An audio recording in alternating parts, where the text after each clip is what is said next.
So, obviously, Sunday was a day to reflect back on what we did, offense, defense, special teams, after a win, right? So I think the teaching moments are so much better after a win than they are after a loss.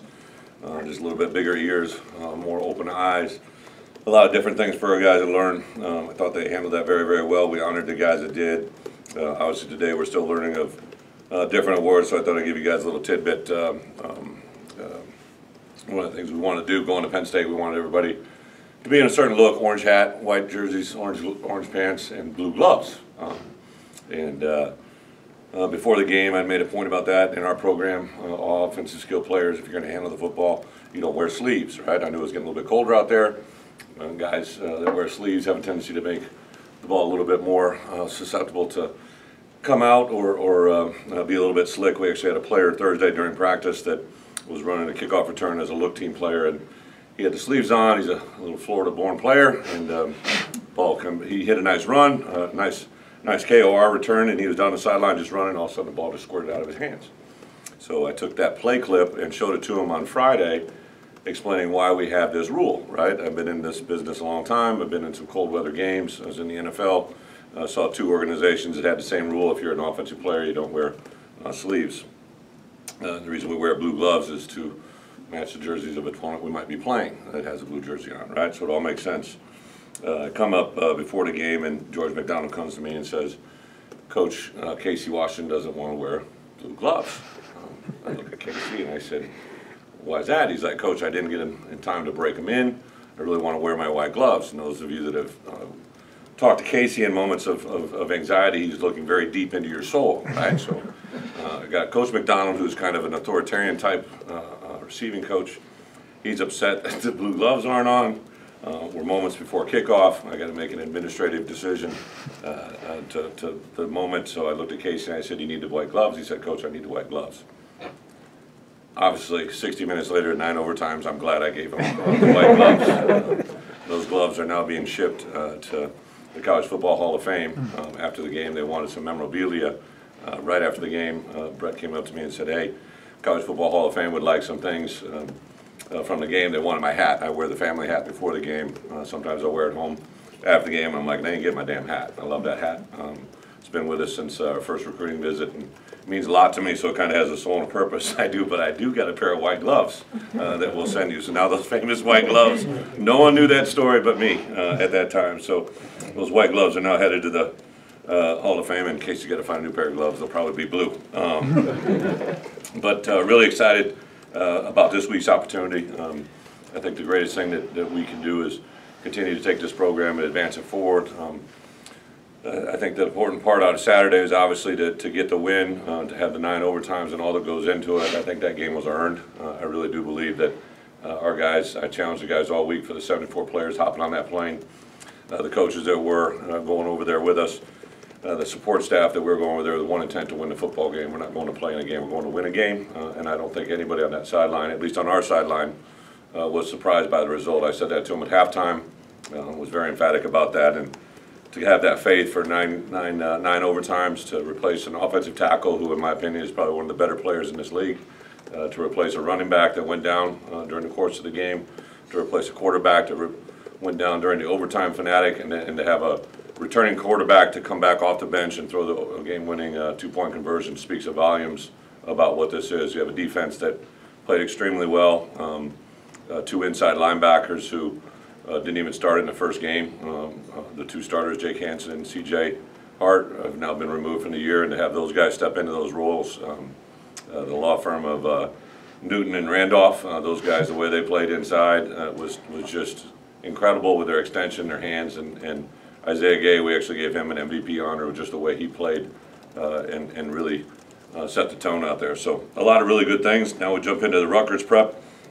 We put that game to bed a little bit early yesterday. I wanted to move that behind them for 2 reasons. First off, a lot of respect for the victory and what they earned, but I also wanted them to put that behind them because there hasn't been a great amount of success over a period of time. These guys haven't learned that the expectation is what happened Saturday, not the exception, right? Like, congratulations, you did your job, now let's go forward, right? So we put to bed the game really quickly last night, and moved into our Rutgers preparation, a team that is obviously 3-4, won their first 3 games, has faced a pretty daunting Big Ten schedule, have played very, very well against them. Unfortunately, they weren't able to have the success at the end with a victory, but in the infancy of their program, I know Coach Chiano very well. You can see the strides they've made and the way they're playing, so we've got a tremendous amount of respect for them. Offense, defense, special teams. They have a punter that probably will rival Bret Blake for his effectiveness and be able to affect the game and control it. An offense that's very similar to us in the fact that they are trying to be physical, run the ball. I know that's not the numbers they wanted, but you see the emphasis on it there in the throw game defensively. The defense coordinator and I have worked together a long time. I've worked with Greg at the New England Patriots, so I know a lot of coaches, Bob, on their staff. Know a lot of players and coaches, a lot of coaches on that staff that I've either worked with or been around my entire coaching career. So a lot of close ties. I'm excited about the opportunity and really excited to get back here in Memorial. I know everybody is trying to find different ways to get them here. I'm just going to make it emphatic. I'd love to have as many people in Memorial as we possibly can get. I think our guys feed off the emotion, especially that student section. The way they've showed up every time has been a big part of why I think we played well at home. And I know that last game at home, homecoming wasn't the way we wanted, but I promise you we're a team that's getting better every week, and you're going to enjoy watching us play. So with that, open it up for questions. Coach, what does a win like that against a top 10 team mean for you as a first-year coach, and what's it mean for the program, and then what's it mean from a recruiting standpoint? Yeah, I get it. They're all, all wins matter, especially when you're trying to get to a point of relevancy. I do think that to be on the road to play against Penn State, I know how tough it is to win there. We talked all week about it really wasn't any team from our past or their past that was going to show up on Saturday. It was about the 11-on-11 at any given time. So it's all positive. And in today's world, right, if anything we learned coming out of this monumental press conference last Monday, right, perception is reality. And in today's world, I think you have to grasp anything that's a positive thing can be hugely beneficial for not just in your program with your players, but in recruiting. But I will tell you this, and I just had Taz and Spoon just came in my office. So 2 very entertaining, enlightening corners came in, and they just, Coach, we just want to see how you're doing, right? So they sat down, and I explained to them that although Saturday was a great thing for them, it was a great thing for our program. What I was happy for is, like, I haven't been able to meet Spoon's family. I haven't been able to meet Taz's family. But my guess is when they were able to call home to them, they were very excited. Like, as a father now, even though it's 2 small girls, one of the great things I have comfort in is when you can make them feel good with things that you can't buy for them, right? Things that you can provide for them. And when you can't, when they have to do it on their own, there's nothing more fulfilling than that moment. And I think that there was probably a lot of happy families with the way that the kids played and the outcome of that game more than anybody. And that's one part, that's one group that I was happy for. Right. With all the scheming and with all the talk of the schemes and the things you did and the execution, what role did willpower and emotion have in that win, aside from X's and O's? I get it. I understand the question. Like I told those guys, you're going to have an offensive plan, a defensive plan, and a special teams plan going into that bye week. I thought Wednesday during our bye week was probably one of the most intense, better practices we've ever had since I've been here. So I think they just keep chopping wood. They keep just doing the things that we've asked them to do. They're very, very engaged with their coaches, without a doubt across the board. Anytime we give position meeting time to our players and our coaches, it seems to be very beneficial, individual time. The game of emotion is also very, very big on game day, but it's more of a reflection that Saturday was what we see every day in this program. Is there any update on Art? Yes, okay, so a couple injury updates. Art, unfortunately, did break his arm. We'll actually have surgery, I think, tomorrow. I'm sorry, today's Monday, Wednesday. He'll have that, so he'll be done for the year in that regards, but something that'll be even come to a shock to probably about 99% of our team. Asked Art to share this.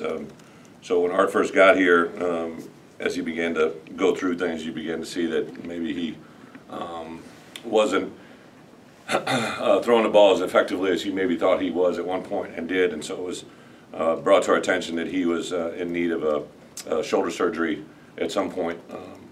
He rehabbed it, did everything he possibly could do to get to the beginning of the season, but we knew at some point he was going to have to undergo surgery. It would take about a 6 to 7 month recovery process. It was an injury that he sustained before he ever came here, and just give a tremendous. I can't tell you how proud I am of that kid, what he did to come in the way he did in Nebraska, to come in and do what he did and propelled us to wins, and obviously all the way down to that final play the other day, knowing that he isn't, whatever percentage it is, it's not anywhere close to 100%. So the struggle that I had, that we sat down during the first bye week, was when do we have this procedure? When do we get this done, right? And knowing that it was going to be a 6 month, 6 to 8 month procedure. When do we do this that lets him maximize his opportunity this season, but also gets him ready for next season? And so he and I had kind of come to the conclusion we would make a discussion during the first bye week, which we got through. We were going to wait until the second bye week, and then ultimately make a decision, if we didn't do it during the second bye week, if we would do it, first or second, 1 or 2 weeks remaining in the season, just so we could maximize his recovery time. So sometimes blessings come in the most unusual ways, but now with this surgery getting done on his left hand, as soon as that gets healed up enough, hopefully in about 2 to 4 weeks, then he'll have surgery on his right shoulder. Unfortunately, it'll knock him out of spring football, but he'll be back wholly engaged with us full time for the fall. So his teammates didn't even know. He didn't want to have anybody aware of that, or he just wasn't as good as he knows he possibly can. And to get him 100% throwing, that's what we have to do. So that's the challenge he'll have. Chase Brown, after his injury on Saturday, has already passed all of the tests that he needed to pass. He's actually biking today. Tomorrow he'll be in practice, no contact. Wednesday he'll be able to receive contact, and he should be good to go. Cleared Wednesday afternoon, Thursday. If all progresses normal, he'll be good to go. Vidarian Lowe was very, very good Saturday night after the flight back. Sunday looked well. He's progressing in the right direction. I think he'll be with us on Saturday. If not, it shouldn't be any much more than that that week. And really everybody else, other than a few normal bumps and bruises, and guys played 100 snaps on offense. It was kind of tale of two cities, right? Usually your snaps marry one another, and the defensive guys had almost 35 in case, sometimes 40 less snaps than the other side of the ball. So kind of adjust practice as we look at it this week to kind of fit that as well. Bret, you promised some positional changes coming out of the bye week. The swapping of Pearl and Paucho was noticeable. Just when goes into a decision like that, that you think it'll work, and how it had so much success on Saturday? Yeah, great sort. So I think one of the things that I've always prided myself on as a head coach is try to put your players in the best position to be successful. And Pouch has been very impressive since I've got here about the basic core concepts and fundamentals of what an offensive lineman has. But I'd always kind of thought, and we'd actually experimented. The issue we had is we didn't get him for the spring. We didn't get him for most of the fall. Sure. So we put him in at guard. He just wasn't comfortable. We wanted to get our best 5 offensive linemen in the field. That's why I put Pearl back inside the guard. And then really after the Wisconsin game, I just Sunday in staff meeting and said, hey, this is what I see, this is what I'm going to do, let's flip them. Explained to them both why that happened, and both of them played, probably as well as they have played this year. So I give Bart Miller a lot of credit for getting those guys ready to play, the fundamentals to do it, because it is a different game. I know everybody just thinks it's offensive line play. Guards, action happens quicker, faster, and stronger. Tackles create more space, more speed, and more edge. So it's completely 2 different things, and to have the bye week in there I knew was the only chance we had to do it. Coach, you talk a lot about tough, smart, dependable in your players, and you want that. How much does Art Zukowski's willingness to not tell his teammates about his shoulder define being dependable and being tough inside of your program? Probably one of the most rewarding things you can do as a coach is get to know your players, right? So I knew Art Zukowski from a couple clips that I saw on him on film, from reading some articles about him, from having other people tell me about him, right? Chris Ash, who's one of my best friends, reached out to me and he recruited Art personally. And then the first phone call I had with him, like, I don't know if I just talked to Art or his dad or his grandpa. I just talked to somebody who was very mature, right? Like, I knew that. And then just to be around him on a daily basis, his presence, the players love just his communication skills. But he's a very selfless person. He's all about the team.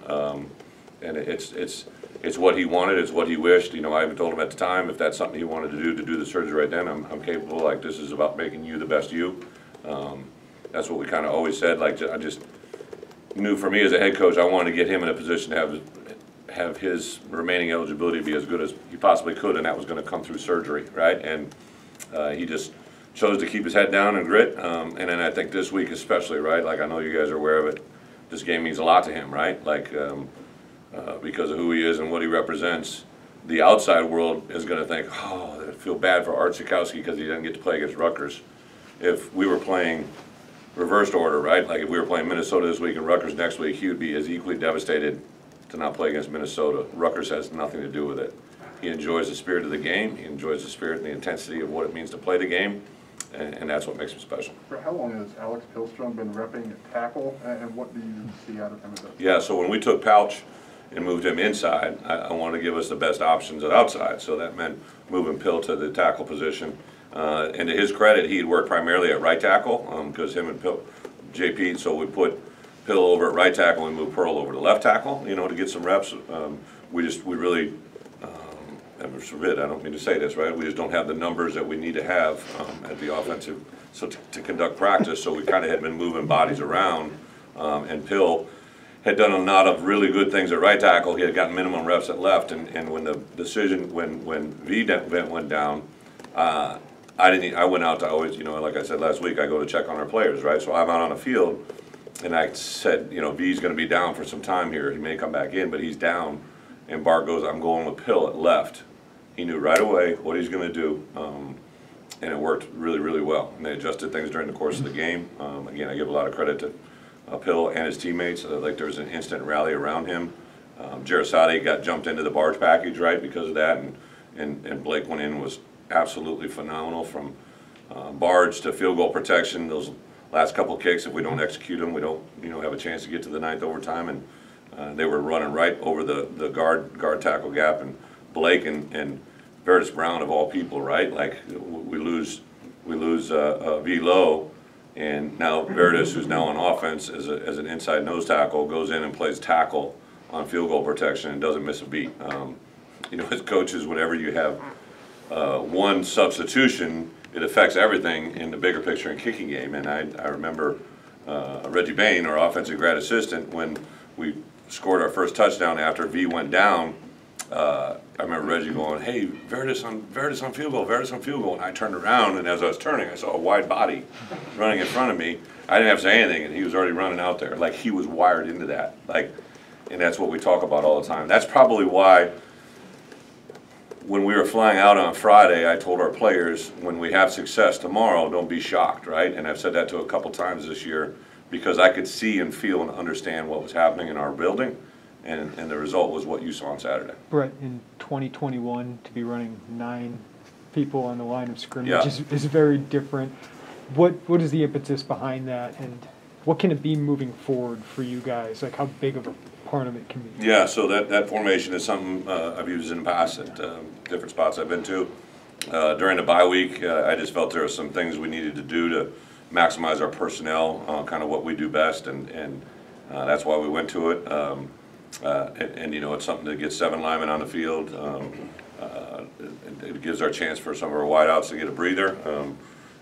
I think it's you know, a unique aspect because defensively it puts you in a decision if you want to sub people or however you want to play it. I knew in this first game there'd be a certain like I kept saying, like, listen, you don't know how they're going to line up. I don't know how they're going to. They don't know how they're going to line up because they haven't seen it, right? So there's that element to it, but I think it just gives a demeanor to our guys. You can see it make.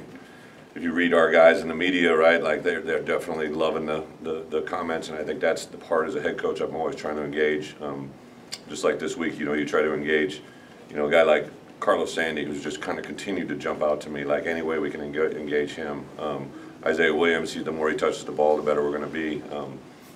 You know, Casey Washington to come up with that catch. I love to show social media clips, or Pat Pearson takes pictures all day long, and so that week I'd shown a picture of Miles Scott making a catch at practice, and if this is the ball, he's like literally got his triangle going, he's catching the ball with his eyes just as much as he is with his hands, and Miles has been one of the most productive players in our practices.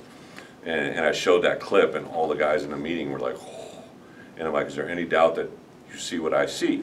Because practice habits become game day reality, and that's kind of the morphosis of what you're saying at that formation. I saw a lot of offensive linemen trying to get on the field, and it gave them an opportunity to do that, and hopefully continues to work. How much does identity matter, and how much does that help build that? Because it feels like you guys running the football, the defense has been sound. Feels like you've built that the last 5 weeks, Yeah. even if the wins haven't come all the time. I did stress, so it may sound silly to you guys, right? But like when we do team meals, and we travel on Friday and Saturdays, we'll always say a prayer. So Isaiah Williams will give a blessing, or Coach Henry will give a blessing, and then they all sit down. And then because I don't want to have 100 or 75 people rush the chow line, I excuse them by groups, right?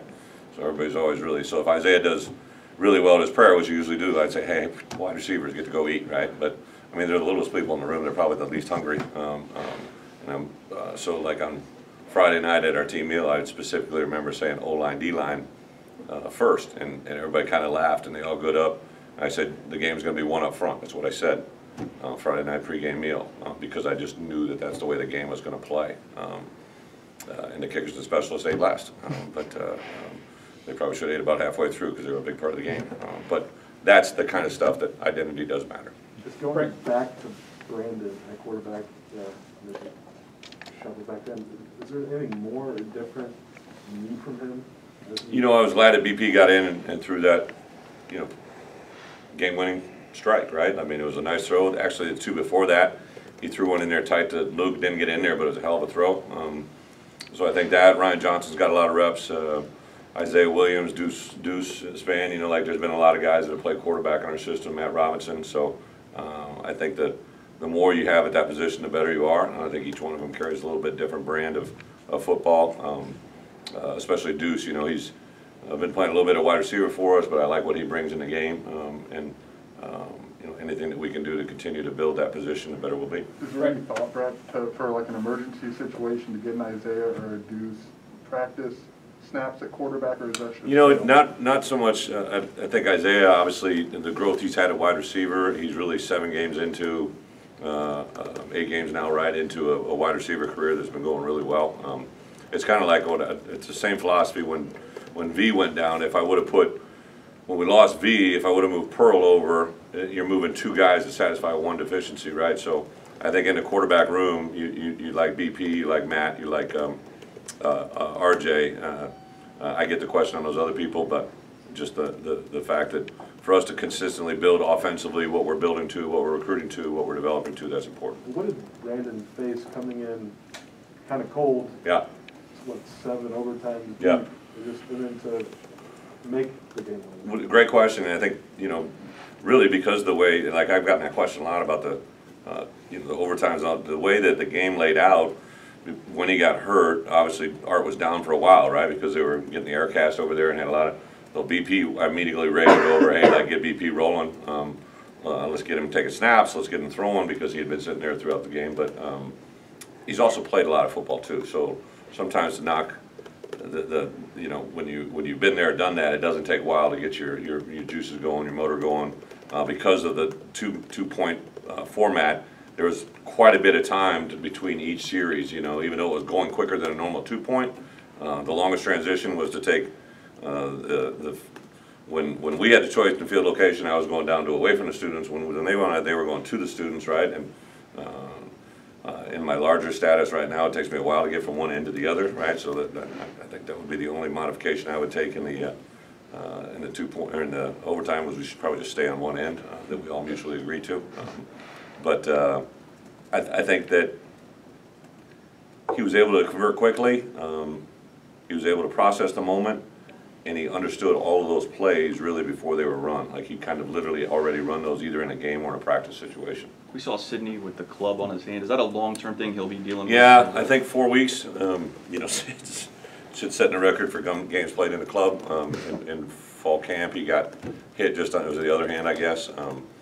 But yeah, it's a non-surgical issue. We had a little bit of freedom. They're trying to shimmy it down just a little bit. But I know he had to go full club for this game. I think the club might get less as he goes on, but it really didn't have a factor in his play. But yeah, it's something that's non-surgical. Was that a bye-week practice injury? No, he had actually done it at the end of Wisconsin. I don't think he actually practiced during Wisconsin or during the bye week because he was dealing with that. Brett just hinted at it, but you like the format? I did like the format. Yeah. Yeah, I've had a lot of people ask. I thought it was, now we won, so obviously I like it, right? But like, I saw a shot on Saturday night. I was sitting there, my wife and I, and they put up the 6 longest overtime games in college football history, and I've been a part of 3 of them. We had a long one against Auburn, we had a long one against Ole Miss, and then obviously this one was the longest. Won all 3. I'm going to make that little asterisk as well. Unfortunately, we've got a lot of experience at it, and we've done fairly well. I know we've talked a lot about your history finding Josh McCray and that recruiting process, but for a freshman to come in and do what he did at Penn State and then at Purdue, is that something you saw film like, hey, this kid might be that freshman for me, or is the timeline accelerated? I guess just where you expected to where he's at? Yeah, well, it was easy when you watch film on Josh. Like, he runs angry, right? Like, he's not an angry person when you meet him. He's like a very nice demeanor, but the kids call it the shoulder roll. Like, I didn't know what was going on, but like when he gets juiced, he starts rolling the shoulders a little bit. So the shoulder roll, anytime you see that happening, it's usually a good sign. That's when he's really gassed, ready to rock and roll. I think our kids feed off him. They know what he's doing. Chase is kind of a different style of runner, you know, like that first play, that first bars play, it was almost a home run hit, you know, because he can take it through, he can break some arm tackles. But Chase is kind of a quiet demeanor, except for one play against Virginia. But other than that, he's usually a pretty reserved, good demeanor. So I think those two both are quiet kids individually, 2 totally different personalities that come out on the football field. Brennan, is there something you're getting at a tip at tight end that's unique that the rest of those guys just don't have that you're able to do, especially when you want to get physical in the run? You know, Luke and DJ are kind of contrast. They're yin and yang at tight end, right? But Luke is kind of a blend of both. I think Luke is very dependable, reliable. He can play all 3 positions, as well as, you know, Marquez. We actually started running 21 formations where he was at fullback. So Luke's kind of the backup at that role, as well as Kanena Udalaga played at that position as well. So was one of the position switches we made. We didn't play Kanena on Saturday because he's got 3 games under his belt. We want to make sure that the 4th one is the right one. Not sure if we want to quite burn a year yet, kind of see how he's handled it, but he's transitioned to fullback very well. So Tip kind of just is a jack of all trades, and extremely. There's a play early on where 17 is a really good player for Penn State, and he bucket stepped and got him turned and got him wedged out. It was a big run inside, and that doesn't just happen. Like, I give Coach Miller a lot of credit, Ben Miller, for getting him ready to play. Coach, yes, please. Coach, what was it like to get the reception at the basketball game Saturday night? You know, both receptions are awesome. Our families actually met us out at the airport, and I've never had that before. My two girls and Jen were there, and a lot of our families, some fans, so that was pretty cool. And then shortly after the game, Cassie had reached out to us at Penn State and said, would you guys have an interest? And I basically, we have an Illini council that's a position player at each group, and I just said, I told Mark Torsani, our chief of staff, just, hey, reach out. I don't want to make those get Saturday night, right? They just beat Penn State. Like, you know, I was 20 at one point in my life too, right? Like, what do you want to do? So Mark set out the question to the Illini council, and literally my phone just started blowing up, like, Coach, love to do it, want to do it, want to do it, want to do it. And it kind of just timed out perfect. I give a lot of credit to Cassie and her staff and the basketball and Brad to let that happen. It was an awesome moment for us. I know the players really enjoyed it, and just to interact with the fans. Like I've said all along, like the part that I really enjoyed in this partnership when I came with Josh was like to build a sustainable, successful program for a long time. And every place I've ever been, the men's basketball and football have been a staple of those programs that build success for a long time. So obviously Brad and his crew have done it to the highest level and look to be on stage to do it again. So the more we can join partnership with them, I think it's good for everybody, fans included.